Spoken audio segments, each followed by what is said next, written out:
এই দুই ইউনিয়নের সেক্রেটারি, কর্মপরিষদের সদস্য ভাইরা, বিভিন্ন পর্যায়ের দায়িত্বশীল ভাইরা, সাংবাদিক বন্ধুরা, আইন শৃঙ্খলায় নিয়োজিত ভাইরা, আমার সামনে উপস্থিত একান্ত প্রিয় কর্মী ভাইরা ও এলাকাবাসী, সবাইকে সালাম জানাচ্ছি। আসসালামু আলাইকুম ওয়া রাহমাতুল্লাহি ওয়া বারাকাতুহু।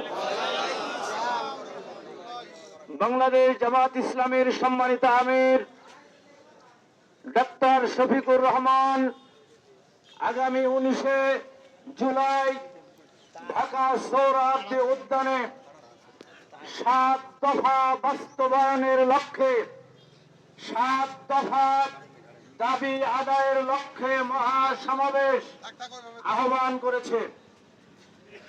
আজকের এই মিছিল পরবর্তী সমাবেশ থেকে আমরা স্পষ্টভাবে বলতে চাই, আমিরে জামাত যে আহ্বান করেছেন, যেই সমাবেশের ডাক দিয়েছেন, সেই সমাবেশ বাস্তবায়নের লক্ষ্যে আমরা জান এবং মাল কুরবানি করে ঢাকার উদ্দেশ্যে রওনা হব এবং সমাবেশ ইনশাআল্লাহ সফলতা লাভ করবে।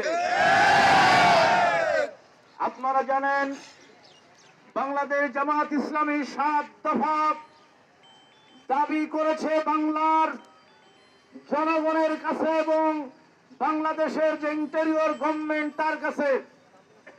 সেই 7 দফার প্রথম দফাই হচ্ছে, যে জুলাই বিপ্লব সংঘটিত হয়েছে, 17 বছর জালেমের কোপানাল থেকে যারা আমাদেরকে মুক্ত করেছে, সেই জুলাই সনদ আগামী এই মাসের মধ্যেই বাস্তবায়ন করতে হবে। 2 নম্বর, এই জুলাই অভ্যুত্থান করতে গিয়ে যারা শহীদ হয়েছে, সেই শহীদ পরিবারকে সরকারি টাকায় পুনর্বাসন করতে হবে।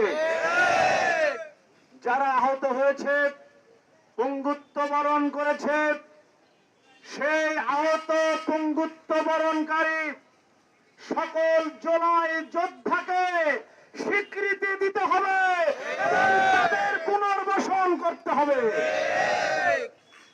বাংলাদেশ জামাত ইসলামী দাবি করেছে, আগামীতে যে নির্বাচন হবে, সেই নির্বাচনের লেভেল প্লেইং ফিল্ড এখনো তৈরি হয় নাই। আপনারা দেখতে পেয়েছেন, সারা বাংলাদেশে নতুন করে কিছু ফ্যাসিবাদের আগমন ঘটেছে। এই ফ্যাসিবাদ মূলোৎপাটন না করতে পারলে নির্বাচনের লেভেল প্লেইং ফিল্ড তৈরি হবে না। অনতিবিলম্বে যারা চাঁদাবাজি করছে, যারা মানুষের উপরে জুলুম করছে, নির্যাতন করছে, এদেরকে আইনের আওতায় এনে এদের বিচার বাংলার জমিনে করতে হবে।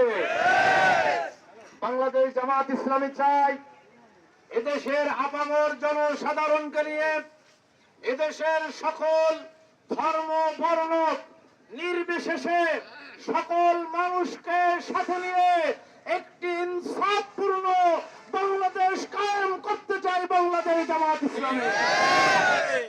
আপনারা জানেন, যেই বৈষম্যের অবসান ঘটানোর সিদ্ধান্ত নিয়ে এই ফ্যাসিবাদের বিদায় হয়েছে, জুলাই বিপ্লব হয়েছে, এখনো বাংলাদেশ থেকে সেই বৈষম্য দূর হয় নাই।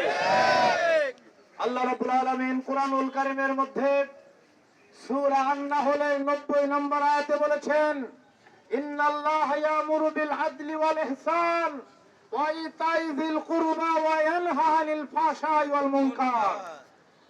আল্লাহ তাআলা তোমাদেরকে আদেশ করেছেন। কে আদেশ করেছেন? আল্লাহ তাআলা আদেশ করেছেন মানুষের মধ্যে ন্যায় বিচার কায়েম করার জন্য, মানুষের মধ্যে ইহসান কায়েম করার জন্য এবং সমাজ থেকে সমস্ত বৈষম্য দূর করার জন্য। এখনো বাংলাদেশে সেই বৈষম্য দূর হয় নাই, কারণ এখনো আমরা দেখতে পাচ্ছি বৈষম্যতায় ভরা বাংলাদেশ। এই বৈষম্য যদি দূর করতে হয়, এদেশের ইসলাম প্রিয় যারা রাজনীতিবিদ আছে তাদের হাতেই বাংলাদেশ নিরাপদ।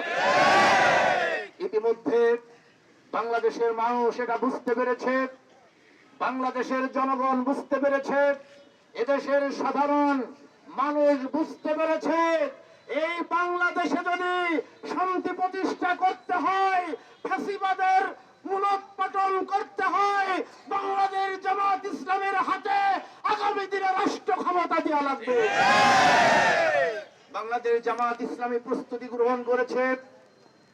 বাংলাদেশ জামাত ইসলামী সারা বাংলাদেশে ওই রকম নেতৃত্ব উপহার দিতে পেরেছে যে নেতৃত্ব চাঁদাবাজির সাথে কোনো সম্পর্ক রাখে না, সেই নেতৃত্ব জুলুমের সাথে কোনো সম্পর্ক রাখে না। এজন্য নির্দলীয় নিরপেক্ষ সরকারের অধীনে নির্বাচনের লেভেল প্লেইং ফিল্ড তৈরি করার মাধ্যমে একটা নিরপেক্ষ অবাধ নির্বাচন দিতে হবে এবং সেই নির্বাচনের মাধ্যমে বাংলাদেশ জামাত ইসলামী আগামী দিনে সরকার গঠন করবে ইনশাআল্লাহ। যদি বাংলাদেশ জামাত ইসলামী আগামী দিনে সরকার গঠন করতে পারে, এদেশের মানুষ নিরাপত্তা ফিরে পাবে। মদিনায় যেভাবে আল্লাহর নবী ইসলামী রাষ্ট্র কায়েম করার পরে মদিনায় যেভাবে শান্তি ফিরে এসেছিল, বাংলার জমিনেও ঠিক তেমনি ভাবে শান্তি ফিরে আসবে। এজন্য আমি আপনাদেরকে উদাত্ত আহ্বান করব এবং আপনাদের মাধ্যমে এই ঝিনাইদহবাসীকে উদাত্ত আহ্বান করব, আগামী দিনে নেতা নির্বাচনের ক্ষেত্রে সৎ এবং যোগ্য নেতাকে আমরা বেছে নিতে চাই। আপনারা কি রাজি আছেন? আমি সর্বশেষ আপনাদের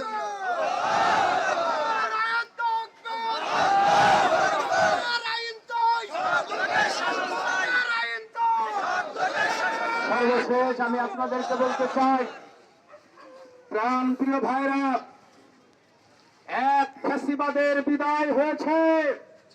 বাংলাদেশে নতুন ফ্যাসিবাদ যেন উকি দেওয়া শুরু করেছে। আগামী দিনে যে কোনো আন্দোলনে, যে কোনো সংগ্রামে বাতিলের বিরুদ্ধে কে কে আপনারা সামনের দিকে এগিয়ে আসতে রাজি আছেন?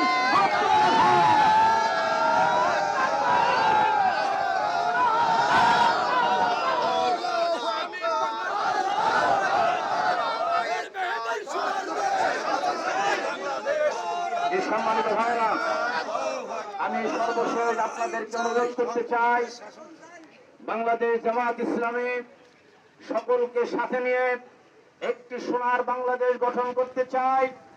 সেই সোনার বাংলাদেশ গঠন করার ক্ষেত্রে আপনারা এগিয়ে আসুন, বাংলাদেশ জামাত ইসলামীতে শামিল হন। প্রত্যেকটা ঘরে ঘরে ইসলামের দুর্গ গড়ে তুলুন, প্রত্যেকটা মানুষের কাছে ইসলামের সুমহান আদর্শের দাওয়াত পৌঁছে দিন এবং আগামী দিনে যখনই ডাক পড়বে আপনাদেরকে সদল বলে ঐক্যবদ্ধভাবে এগিয়ে আসার উদাত্ত আহ্বান করে আপনাদের সকলের জন্য প্রাণ ভরে দোয়া করে আমি নিজে দিয়ে দোয়া চেয়ে শেষ করছি। আসসালামু আলাইকুম ওয়া রাহমাতুল্লাহি ওয়া বারাকাতুহু।